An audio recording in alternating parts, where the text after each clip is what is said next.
integrando biodiversidad y productividad. Y bueno, primero obviamente agradecer a todo el equipo de trabajo, que algunas de las cosas que les voy a mostrar serán imposibles. Son trabajos siempre colectivos, ¿no? Y básicamente el problema en el que focaliza la charla, la mayor parte de la charla va a ser discutir sobre algunas soluciones, es el de pérdida de biodiversidad, que hay una pérdida exponencial de especies a lo largo del tiempo, una transformación también en la biomasa del planeta, ¿no? Digamos, de 100.000 años. Esta es la parte que estoy yendo muy rápido, digamos. Es de 100.000 años atrás y 10.000 años atrás, como ven ahí, la mayor parte de la biomasa en mamíferos silvestres y cómo se transforma eso en el azul un poquito más oscuro y el marrón en principalmente una biomasa que está en nuestros animales de cría y en nosotros, ¿no? Básicamente uno ve ese gráfico y podría pensar al planeta Tierra como una gran granja, por así decirlo, ¿no? Donde toda la energía o buena parte de la energía es absorbida por nosotros y los animales que nos comemos, básicamente. Y la biomasa en las especies silvestres se redujo en un 85%, si uno lo piensa, por ejemplo, desde hace 10.000 años a la fecha, 85%. Estas pérdidas en número de especies, en biomasas, de alguna manera también impacta sobre las contribuciones de la naturaleza a las personas y la capacidad del planeta Tierra de sostener la vida humana, o de regularse, ¿no? De regular estos ciclos de los cuales dependemos, como la calidad del aire, la, la regulación del clima, la cantidad y calidad de agua, digamos, la formación de los suelos, la regulación de la acidificación del océano, etcétera. Lo clasificamos en 18 contribuciones de la naturaleza a las personas. Y si uno se focaliza ahora antes era número de especies, luego biomasa, luego contribuciones o funciones de las cuales depende nuestra supervivencia. Y si ahora uno se focaliza en individuos a lo largo del tiempo, distintas poblaciones silvestres, que es lo que tienen ahí, para 5 regiones del planeta Tierra. Acá el lapso de tiempo son los últimos 50 años. Ven que Latinoamérica y el Caribe, de alguna manera, es donde más se está reduciendo, ¿no? Actualmente las poblaciones de las especies silvestres. Esto incluye peces, mamíferos, etcétera. Es decir, que este tema también, especialmente en Latinoamérica, nos toca muy, muy de cerca. Y básicamente la principal causa de pérdida de biodiversidad es lo que llamamos el cambio de uso del suelo, ¿no? Acá hay un ejemplo en Argentina donde teníamos de alguna manera bosques y a lo largo del tiempo vamos generando paisajes homogéneos con parcelas cuadradas de monocultivos, ¿no? Y estos grandes paisajes, si yo hago una parcela cuadrada no pasa nada, pero si lo hace mi vecino, el otro vecino, y si lo hacemos todos, de alguna manera generamos campos prácticamente sin vida, ¿no? Y eso sucede a escala regional, digamos, a escala continental y termina siendo la principal causa de pérdida de biodiversidad. Y entonces es un sistema de producción, el predominante, que de alguna manera no considera a la diversidad de vida como importante y depende de un montón de comprar cosas que vienen de afuera de la chacra, ¿no? Digamos, de un montón de insumos externos que a su vez dependen del petróleo. Y está basada en una economía de escala, ¿no? Como ven ahí, paquetes tecnológicos relativamente simples, podríamos decir. Y entonces, buena parte de esta charla les voy a contar algunos ejemplos de cómo transformar esos paisajes homogéneos en lo que podríamos llamar paisajes multifuncionales. Eh, y los paisajes homogéneos, de alguna manera, se focalizan como en la monoproducción y tratan de optimizar una función, ¿no? Ya sea la producción forestal en un determinado plazo o la producción de un commodity como la soja en el corto plazo. Y en cambio, en los paisajes multifuncionales, uno trata de optimizar estas múltiples contribuciones, ¿no? De alguna manera, producir soja o girasol, como tienen en la foto, pero además purificar las aguas o ayudar a la regulación del clima, etcétera. Y en este sentido, de alguna manera hay que manejar y aplicar conceptos agronómicos o ecológicos, no solamente en los lotes de cultivo, sino también, como ven ahí, digamos, en los bordes y en los hábitats naturales. Digamos. En esta charla voy a simplificar como el paisaje, si uno lo mira de arriba, como en tres cosas, ¿no? Uno podría decir está la matriz productiva, que son los lotes de producción. Están corredores biológicos o bordes que conectan esos parches de restauración de hábitat natural y seminatural. Y otra cosa que sucede acá es el cambio de escala, ¿no? Digamos, que de alguna manera tradicionalmente se piensa solo en el lote y que lo que cosecho depende de lo que hago en el lote, pero acá está el desafío de diseñar paisajes, ¿no? Y que lo que yo cosecho en el lote no solamente depende de lo que hago en el lote, sino de lo que hago en el lote de al lado y cómo está el paisaje configurado en su totalidad.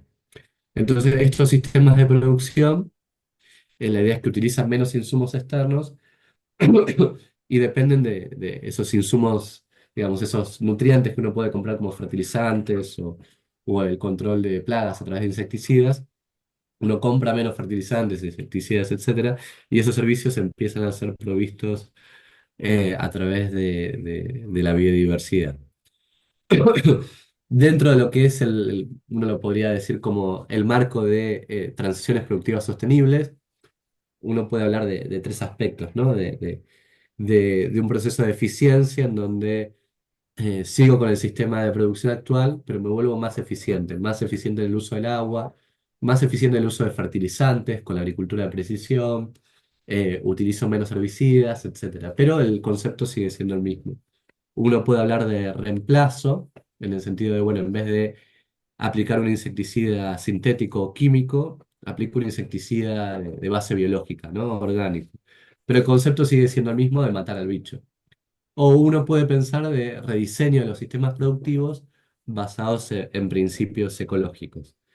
Y bueno, básicamente en esta charla yo no voy a hablar nada de eficiencia, nada de reemplazo, y se focaliza básicamente en este rediseño de estos paisajes basados en principios ecológicos. De manera interesante, el desarrollo de tecnologías, principalmente en las últimas 2 décadas, ha estado focalizado principalmente en la eficiencia, ¿no? Digamos, cuando uno piensa, bueno, en los drones o en los robots o la biotecnología o la agricultura de precisión, de alguna manera todos tratan de mantener el sistema actual pero hacerlo un poco más eficiente. Eh, y este es uno de los ejemplos de los campos en los que trabajamos, en donde ahí ya pueden ver que no hay parcelas rectangulares y cuadradas, digamos, sino que digamos, las zonas de cultivo son ambientes también, ¿no? Hay distintos ambientes. Uno en vez de manejar lotes, maneja ambientes.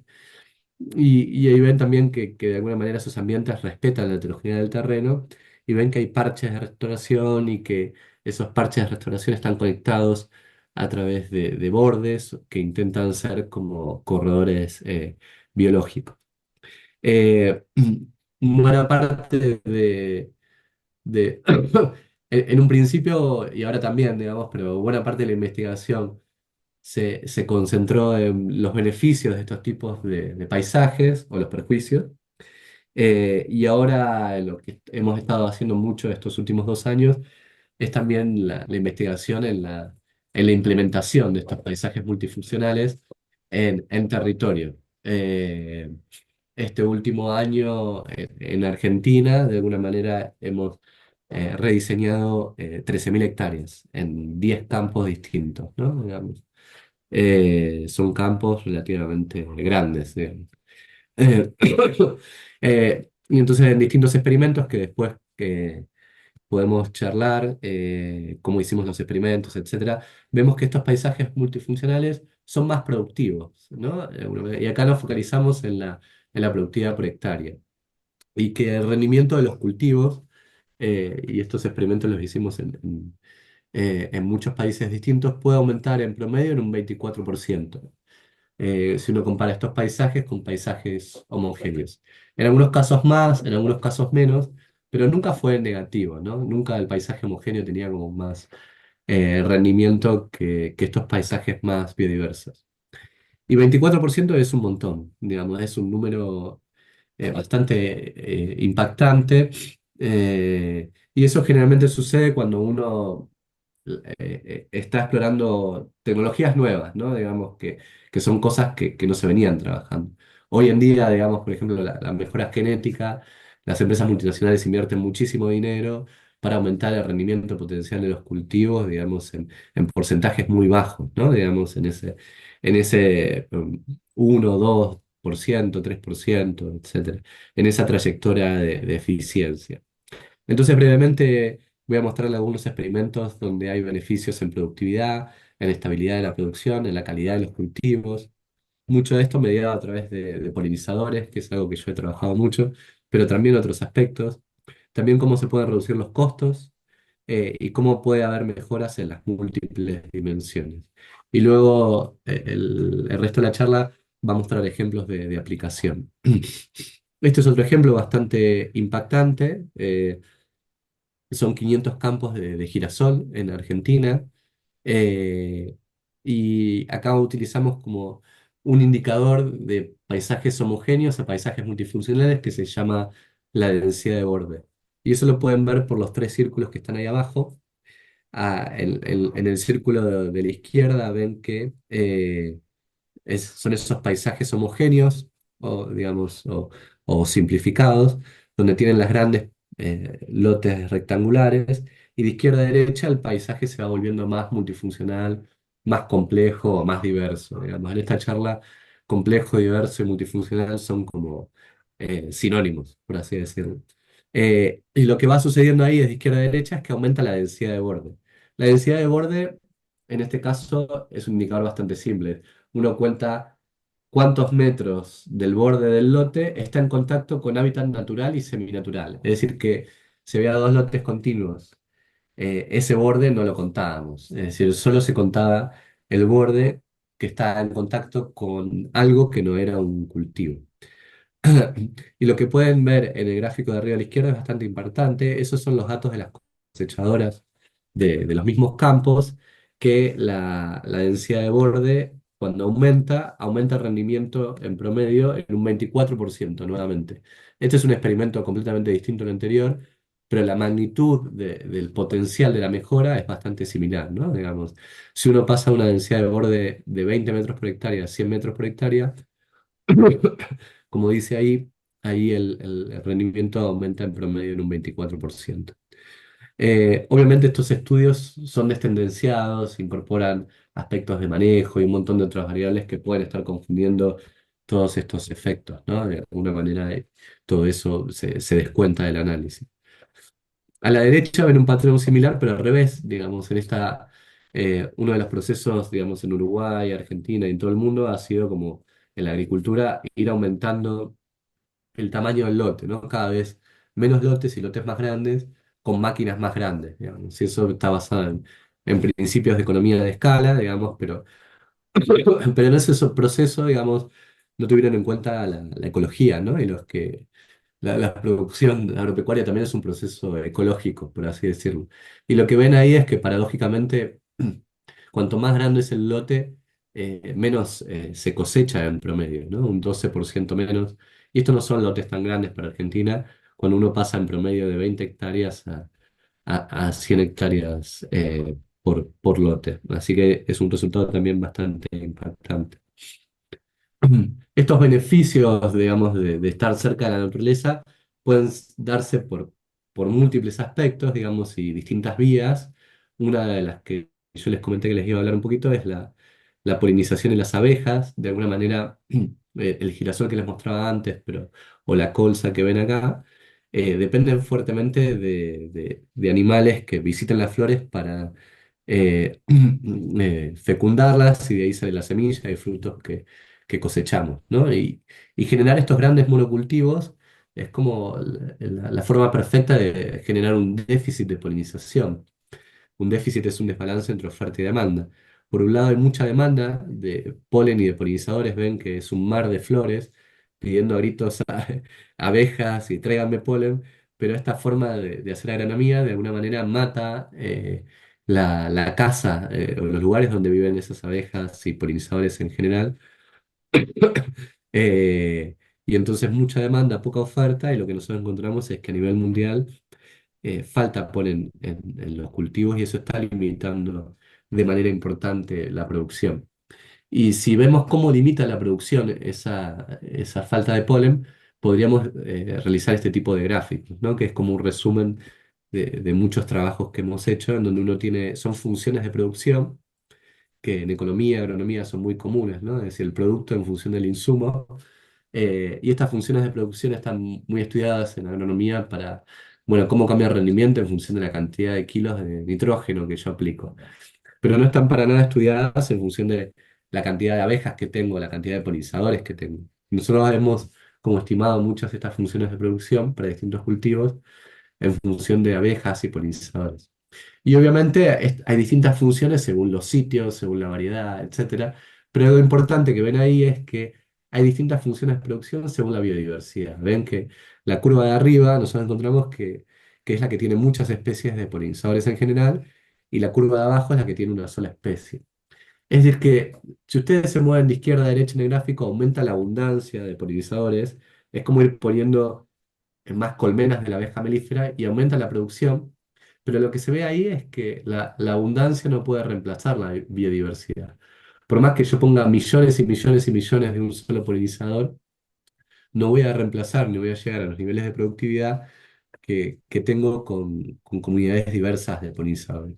Sin embargo, toda nuestra cultura productiva está basada en ese supuesto, ¿no? Que podemos reemplazar biodiversidad con abundancia. Como les mostré al principio, lo que hacemos es de nuestros paisajes agrícolas quitar toda la biodiversidad y poner mucha abundancia de una sola especie, ¿no? Digamos, muchos individuos de una especie forestal o muchos individuos de una especie herbácea, etcétera. Entonces, esto es un ejemplo de un proceso un poco más amplio.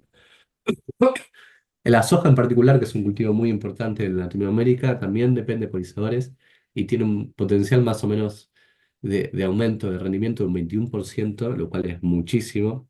Si ustedes piensan por ejemplo, en Argentina el 70% del ingreso de dinero al país viene de la exportación agropecuaria, poder elevar eso, si quieren, un 10%, tendría un impacto enorme.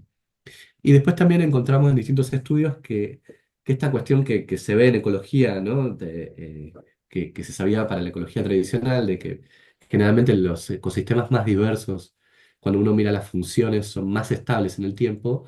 Digamos, los sistemas agropecuarios no son una excepción, ¿no? Ahí ven que a lo largo del tiempo, de izquierda a derecha y de arriba hacia abajo, cómo la estabilidad en la producción disminuye cuando hay más déficit de polinizadores en estos paisajes más homogéneos.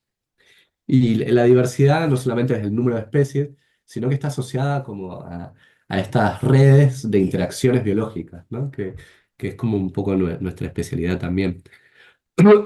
Y ahí ven, por ejemplo, estudios donde tienen dos tipos de cultivos de girasol, ¿no? Digamos, los de abajo son cultivos de girasol en donde se aplican el paquete de herbicidas tradicional y donde se ve un poco el suelo ahí, y el suelo está libre de malezas. Y en los lotes de arriba, como que de alguna manera se aplicó un poquito menos de herbicida en ciertos periodos del cultivo y vinieron más malezas. Eh, Y lo que fue impactante, lo que ven en el gráfico de abajo, es que a medida que aumenta el número de malezas, ahí no está el nombre del EGI, pero es cuántas semillas de girasol se cosecha, es decir, de vuelta a ese rendimiento de girasol, se cosecha más. O sea, es paradójico, ¿no? Cuanto más malezas hay, se cosecha más, pero esto es diversidad de malezas, ¿no? Y está explicado un poco por las dos redes que ven ahí arriba, que podemos empezar por la más simple, la que tiene menos líneas, que es la red de interacción de abajo. En estos campos donde se aplica mucho herbicida, lo que está abajo son las plantas y lo que está arriba son los polinizadores, entonces dice sunflower, que es básicamente todo girasol, ¿no? La mayor abundancia de girasol. Y HB es la abeja de la miel, honeybee. Y entonces, básicamente en esos campos con mucho herbicida hay abejas melíferas que visitan a los girasoles y hay algo de WP que son wild plants, que serían como las malezas, pero casi nada. En cambio, cuando uno va al de arriba, que hay un poco más de malezas, que las ven ahí a la derecha, muchas rayitas, son muchas especies de malezas, Obviamente sigue siendo un cultivo de girasol, es decir, que domina el girasol, pero fíjense que hay más abejas melíferas y hay un montón de otras abejas, que son las otras rayitas que están ahí arriba.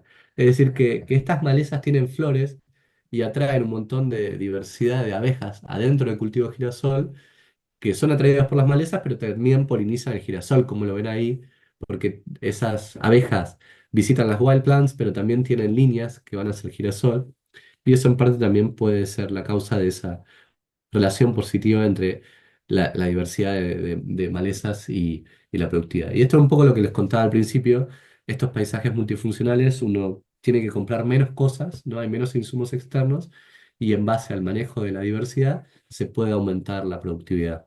En este caso hay una sinergia total porque, digamos, es menos costo y más productividad, ¿no? Menos costos y más ingresos.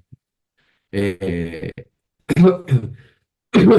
y en ese caso también, este es un ejemplo para polinizadores, pero en Argentina tuvimos problemas muy grandes con la chicharrita del maíz, básicamente, que estos contextos de plagas suceden en sistemas muy simplificados, incluso suceden en sistemas naturales muy simplificados. Hay, hay, por ejemplo, bosques en el norte del hemisferio norte o incluso acá, digamos, en el sur de la Patagonia, que son naturalmente monoespecíficos. Y esos bosques monoespecíficos están, por ejemplo, sujetos a lo que se llama outbreaks de insectos nativos que de repente un año explota su población y se comen cientos de miles de hectáreas. Eso nunca va a suceder en bosques diversos, que generan estas redes de interacciones diversas, ¿no? Entonces, donde está el herbívoro, pero también convive naturalmente con el parasitoide o el depredador, o etcétera. Entonces, estos sistemas simplificados, en esto que yo le contaba antes de la estabilidad de la producción, están asociados, o sea, el concepto de plaga está asociado al sistema simplificado, estos paisajes que estamos generando, ¿no? Entonces, de alguna manera, este ejemplo que mostré de polinizadores también se aplica a un montón de otras redes de interacción, que pueden ser, bueno, plantas, herbívoros, etcétera. Y fíjense, este es un gráfico de pesticidas por hectárea y lo que fue pasando a lo largo de los años, ¿no? Desde 1990 hasta el 2021 está ahí. Cada vez para producir tenemos que aplicar más pesticidas en general, ¿no? Digamos, es como, eh, digamos, como si mi salud dependiera, eh, por ahí no era el mejor ejemplo que justo estoy medio enfermo, pero de estar empastillándome todos los días, todo el tiempo, ¿no? Llega un momento que ese sistema en mi persona va a colapsar. Y anteriormente era pesticidas en general, pero acá lo que ven es cómo, para el caso de las herbicidas, cómo las malezas se van volviendo resistentes a los herbicidas a lo largo del tiempo. En el caso de la izquierda tenemos las distintas apariciones de resistencias al glifosato a lo largo del tiempo, y en el caso de la derecha, apariciones de resistencia a distintos principios activos de distintos herbicidas, ¿no? Básicamente es la primera semana de un curso de genética, ¿no? Si uno aplica muchas veces el mismo herbicida en el mismo lote, ¿no? Una gran presión de selección y bueno, está de alguna manera fomentando el desarrollo de resistencia en las malezas que están ahí. Digamos, no es sorprendente, pero sin embargo lo hacemos. Uno, si lo mira desde afuera, pensaría bueno, que no se entiende qué es lo que estamos haciendo, ¿no?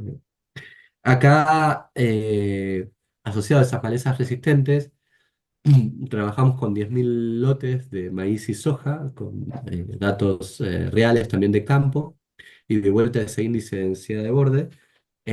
Y tanto para maíz a la izquierda como para soja a la derecha, ven que disminuye, ¿no? Más densidad de borde disminuye. Lo que disminuye es la cantidad de malezas resistentes que hay. Es decir, que en estos paisajes complejos, multifuncionales, hay 3 veces menos malezas resistentes. Y eso es bastante impactante porque, como les mostraba antes, en Argentina se utilizan muchos herbicidas en general y representan un costo muy importante.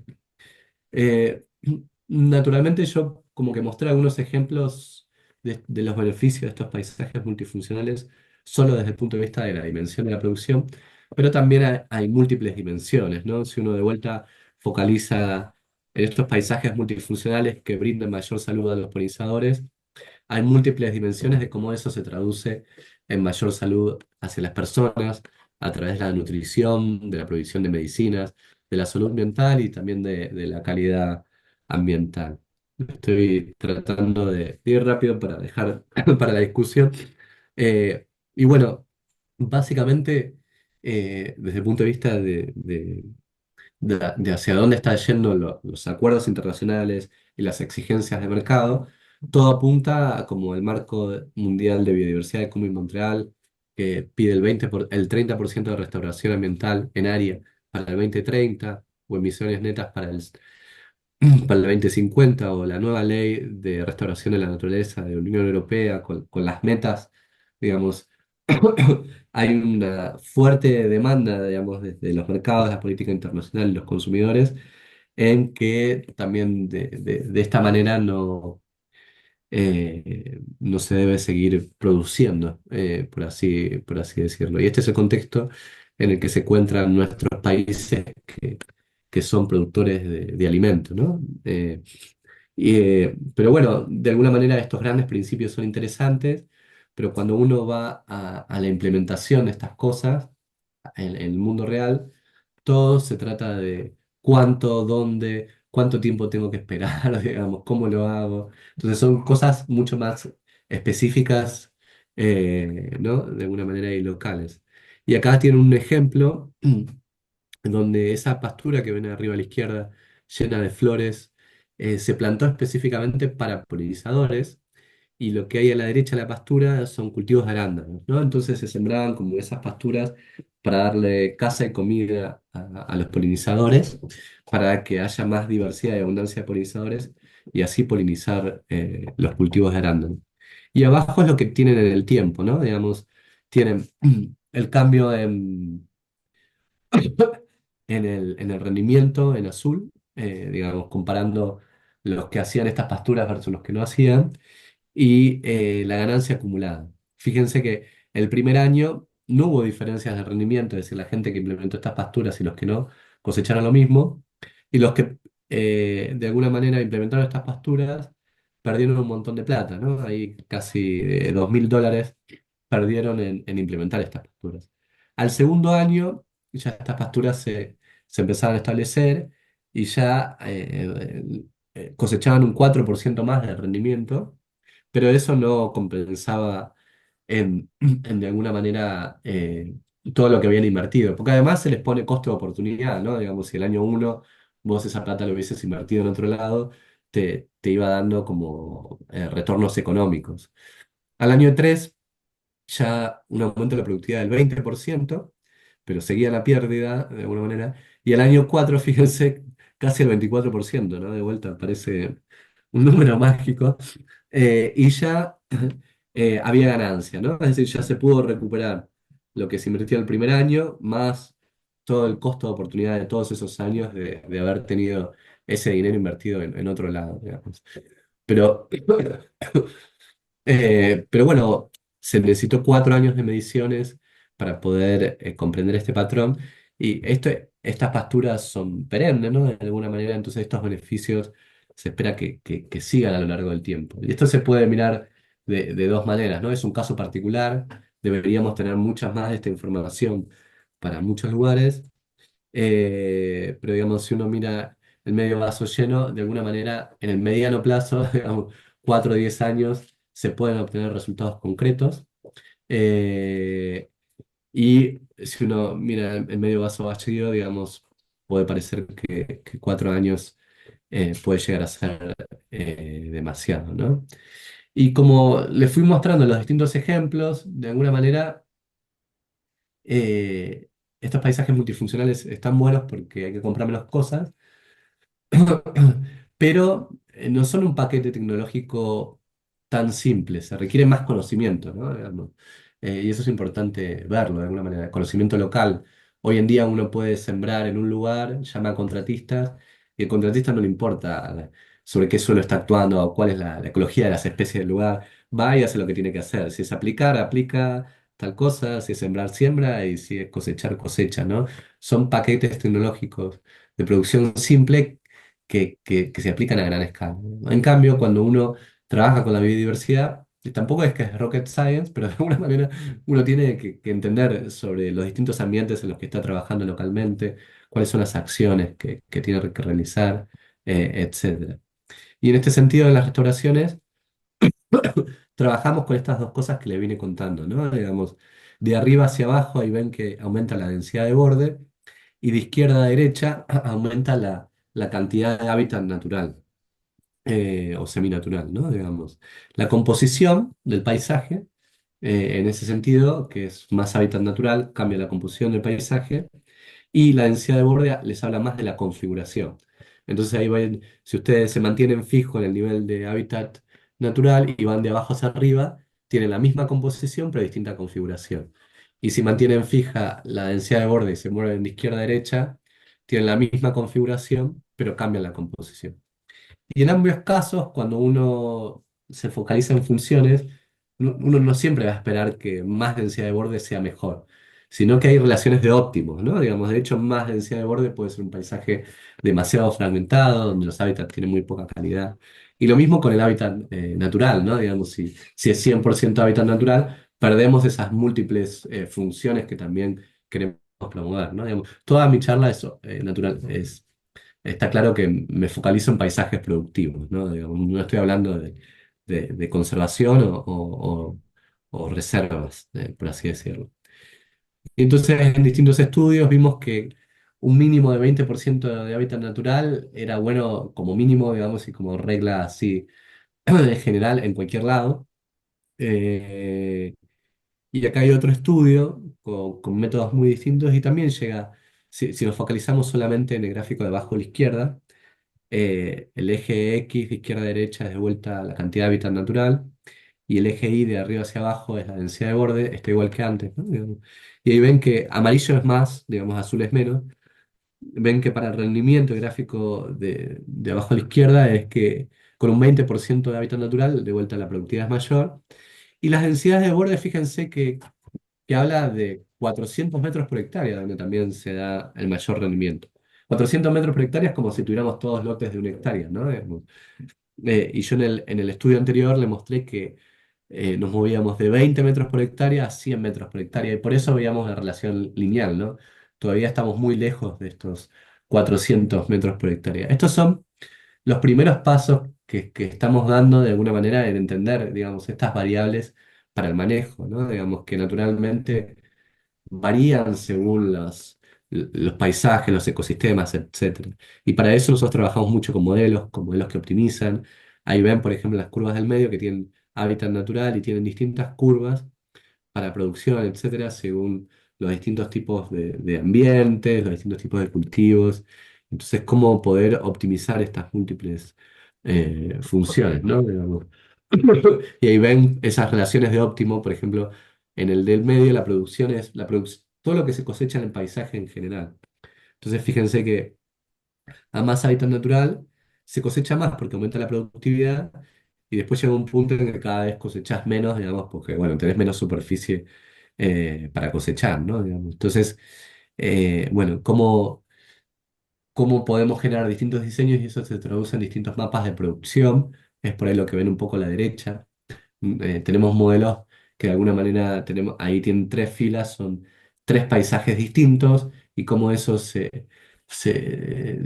transforma en todo el paisaje, cómo va a ser la polinización y cómo eso se traduce en la producción. Y eso nos sirve también para ver, bueno, cuáles son los paisajes óptimos, ¿no? Lo que estamos haciendo ahora es tratar de rediseñar campos como para que esta matriz productiva de commodities, ¿no? Sea menos del 70% del área, por lo menos tengamos parches de hábitat natural o seminatural del 20% y al menos corredores del 10%, ¿no? Y estos aspectos son claves para las metas que les contaba antes. Acá hay un ejemplo donde ven arriba a la izquierda la situación inicial y cómo a lo largo del tiempo va pasando, ¿no? En el medio a macroambientaciones, en la derecha ya hay, digamos, lotes mucho más chicos que respetan la heterogeneidad ambiental con los corredores biológicos y aparecen nuevos parches de restauración ambiental. Este es otro ejemplo, de alguna manera, donde ven ahí ese lote cuadrado, ¿no? Digamos, y cómo a lo largo del tiempo se cambiaron también los caminos.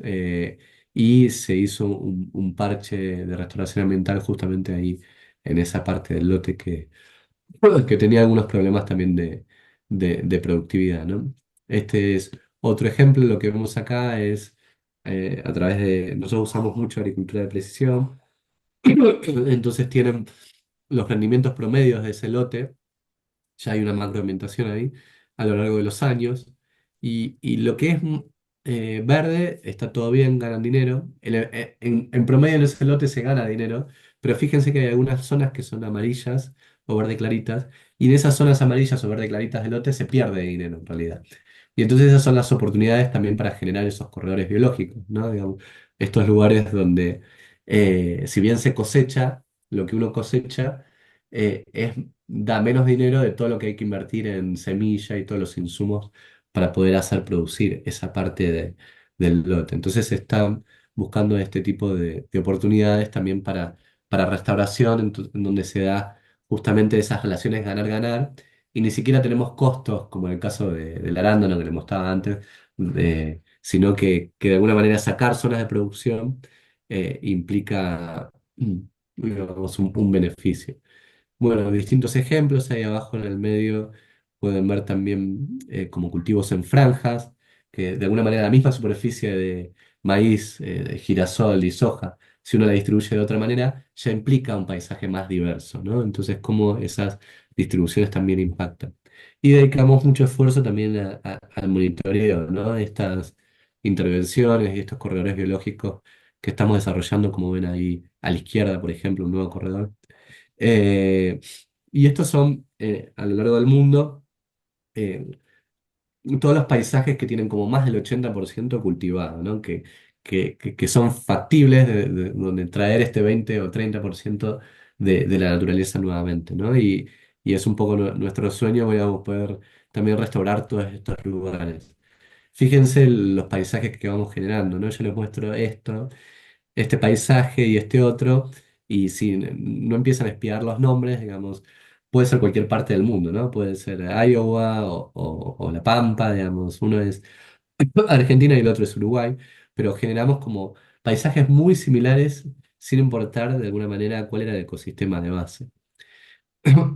Acá hay uno de los ejemplos de las restauraciones que estamos realizando. Este es un rastrojo de maíz y ahí está pasando el tractor, está marcando el centro de un corredor biológico, y acá que está haciendo este círculo está marcando un área que va a ser un parche de restauración, ¿no? Digamos que después las áreas son más anchas, pero digamos, bueno, este es el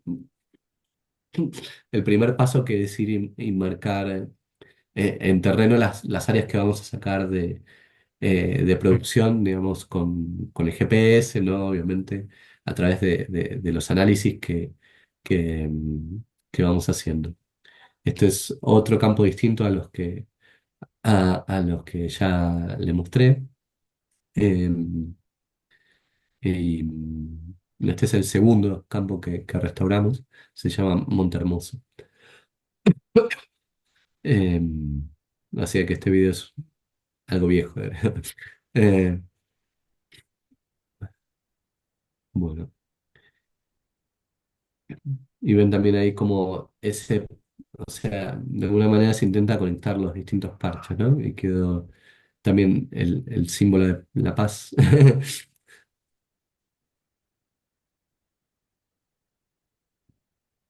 Y bueno, este es otro campo distinto a los que les mostré. Ven que se empieza como con lotes rectangulares, que por ahí estos lotes, esta forma de producción está ahí desde hace 150 años. Y estos lotes no respetan topografía, no respetan suelos. Y esta es de alguna manera el diseño en base a ambientes, corredores y parches, con distintas zonas también según su potencial ambiental. Este es otro campo que es el paisaje original arriba y el paisaje rediseñado abajo. Y acá lo que les quiero mostrar es, fíjense, en el paisaje original, ahí lo que tienen ahí son las distancias de las zonas de cultivo a las zonas de hábitat natural o seminatural. Entonces, arriba ven mucho azul y amarillo porque hay distancias muy largas. Pero abajo, en el paisaje rediseñado, ven que las zonas de cultivo está lleno de rojo, ¿no? Digamos, ya todas las zonas de la matriz de producción está como muy íntima con las zonas de restauración. Y acá ven un zoom de eso, ¿no? Digamos, el antes y el después, donde están los corredores y cómo cambian esas distancias de las zonas cultivadas a las zonas de restauración. Y acá tienen para distintos campos, lo que tenemos en el eje X es la distancia a la zona de restauración y en el eje Y cuánto cosechan, ¿no? Digamos, si las cosechadoras. Esto es el procesamiento, no sé, para un lote por ahí tenemos de una cosechadora nos tira 60.000 datos, ¿no? Y entonces lo que ustedes ven es que en general acá tienen 4 lotes en distintos campos restaurados. Ya estamos juntando esta información para un montón de campos restaurados. Y llega un punto por encima del cual, si ustedes miran siempre más de 200 metros, el rendimiento empieza a caer. Y ese valor 200 metros, que nunca tenés que estar a más de 200 metros de un hábitat natural o seminatural, también condice o llegamos a ese valor a través de otros estudios y análisis. Entonces, para ir terminando, de alguna manera, la ecología es importante, ¿no? Y nuestra producción, nuestro bienestar también depende de principios ecológicos, no solamente económicos. Estamos como interconectados, hay roles, yo acá me focalicé mucho en la producción, pero hay roles también para todos los actores, de los consumidores, etcétera. Como le comentamos antes, como se pueden encontrar efectos importantes en un mediano plazo, 4 o 10 años, y esta es una reflexión que básicamente hoy en día el dinero está yendo a otro lado, ¿no? Básicamente hay 20 veces más dinero en el mundo para actividades que destruyen la naturaleza, como subsidios inclusive, que para actividades que restauran la naturaleza. Y acá era de algunas preguntas y dudas que también me estoy empezando a hacer, como que en estos por ahí 20 años de trabajo en estas restauraciones y paisajes multifuncionales, como que hay mucha satisfacción, si bien queda mucho por aprender, en la restauración de la diversidad de vida, por así decirlo, pero cada vez hay menos gente en los campos. Y entonces ahí a la izquierda lo que ven es un proceso también de esto que les comentaba en Suecia, ¿no? Arriba era por ahí el paisaje tradicional de 1900 y el de abajo ni siquiera es actual, es 1985, ¿no? Como las zonas de cultivo se aumentan y cada vez hay menos gente, digamos. A la derecha es esa transición que está pasando en Tanzania, ¿no? Digamos, por ahí de smallholders a nuevos monocultivos. Acá esto es algo que yo le pedí a ChatGPT, digamos, pero refleja bien lo que está pasando, ¿no? De alguna manera que el mundo de la derecha es el mundo, tal vez, hacia donde estamos yendo, de grandes monocultivos y toda la agricultura realizada por robots y drones y toda la gente viviendo en grandes ciudades, como ven ahí atrás. Eh, Sin embargo, cuando uno mira dónde la gente es más feliz, y eso es lo que tienen acá a lo largo del tiempo, esto es para Países Bajos, de alguna manera se ubica de manera perfecta, ¿no? El índice de felicidad, digamos, básicamente hay un gradiente de no urbano, poco urbano, moderadamente urbano, muy urbano y extremadamente urbano, y ven que, digamos, desde no urbano hasta urbano es como que vas perdiendo felicidad, básicamente. Eh, y bueno, como les decía antes, como muy contento con la restauración de la biodiversidad, pero muy frustrado o no sé para dónde disparar con este tipo de cosas, ¿no? Y acá tienen la población urbana para el mundo a lo largo del tiempo, que la gente se está concentrando en las ciudades, y la población rural a lo largo del tiempo, que se ha estancado. Pero si uno lo mira para Uruguay, lo que ven ahí es la población rural claramente colapsó, digamos, decreció muchísimo, la población urbana aumentó muchísimo. eh, y lo mismo sucede en Argentina, ¿no? Acá a lo largo del tiempo, la población total aumenta muchísimo asociada a la población urbana y la población rural decrece muchísimo, ¿no? Entonces, en esto de que, bueno, muy, muy contentos por ahí de estar trayendo vida nuevamente a los campos y que esa diversidad aumente, pero, pero veo este patrón también que me excede un poco y no sé cómo reaccionar ante esto de que básicamente la gente está desapareciendo de los campos. Bueno, muchísimas gracias. Gracias, Lucas. Excelente, clarísimo todo. Yo me olvidé de decirles que Lucas es quien es el que coordina uno de los proyectos que se llevan adelante en Saras, que es la Plataforma para la Construcción de Herramientas y Capacidades para el Diseño de Transiciones Productivas Sostenibles en Uruguay, el famoso FTPA.